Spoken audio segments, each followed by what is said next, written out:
Do not merely think that you are going to become great. Think that you are great now.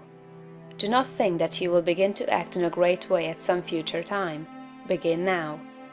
Do not think that you will act in a great way when you reach a different environment. Act in a great way where you are now. Do not think that you will begin to act in a great way when you begin to deal with great things. Begin to deal in a great way with small things.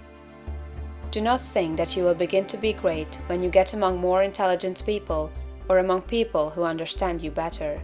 Begin now to deal in a great way with the people around you. If you are not in an environment where there is scope for your best powers and talents, you can move in due time. But meanwhile, you can be great where you are. Lincoln was as great when he was a backwoods lawyer as when he was president. As a backwoods lawyer, he did common things in a great way, and that made him president. Had he waited until he reached Washington to begin to be great, he would have remained unknown. You are not made great by the location in which you happen to be, nor by the things with which you may surround yourself.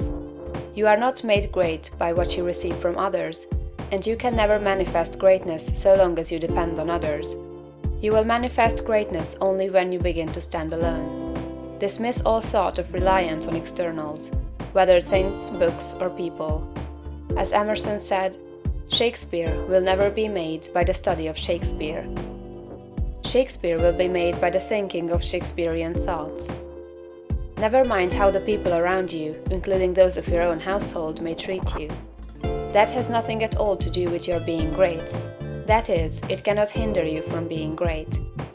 People may neglect you, and be unthankful and unkind in their attitude toward you. Does that prevent you from being great in your manner and attitude toward them? Your Father, said Jesus, is kind to the unthankful and the evil.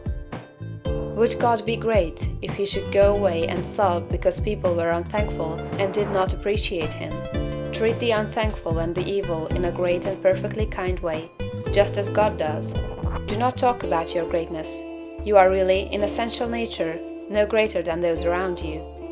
You may have entered upon a way of living and thinking which they have not yet found, but they are perfect on their own plane of thought and action. You are entitled to no special honor or consideration for your greatness. You are a god, but you are among gods. You will fall into the boastful attitude if you see other people's shortcomings and failures and compare them with your own virtues and successes.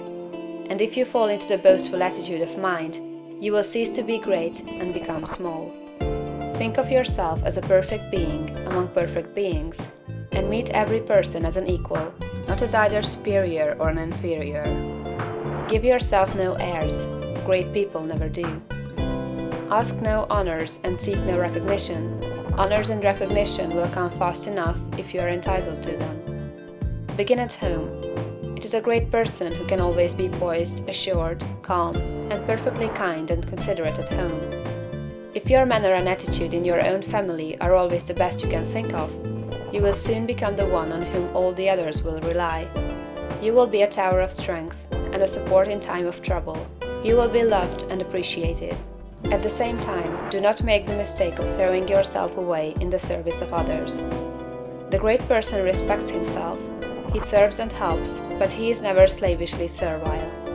You cannot help your family by being a slave to them, or by doing for them those things that by right they should do for themselves.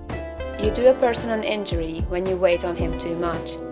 The selfish and exacting are a great deal better off if their exactions are denied.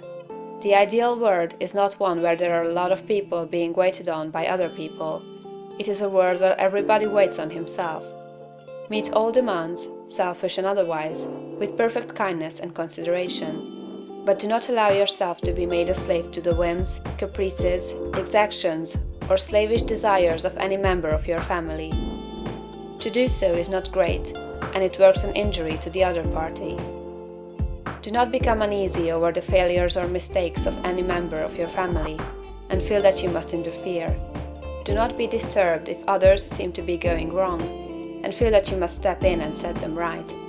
Remember that every person is perfect on his own plane. You cannot improve on the work of God. Do not meddle with the personal habits and practices of others, though they are your nearest and dearest. These things are none of your business.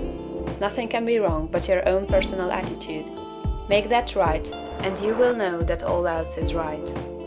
You are a truly great soul when you can live with those who do things that you do not do, and yet refrain from either criticism or interference.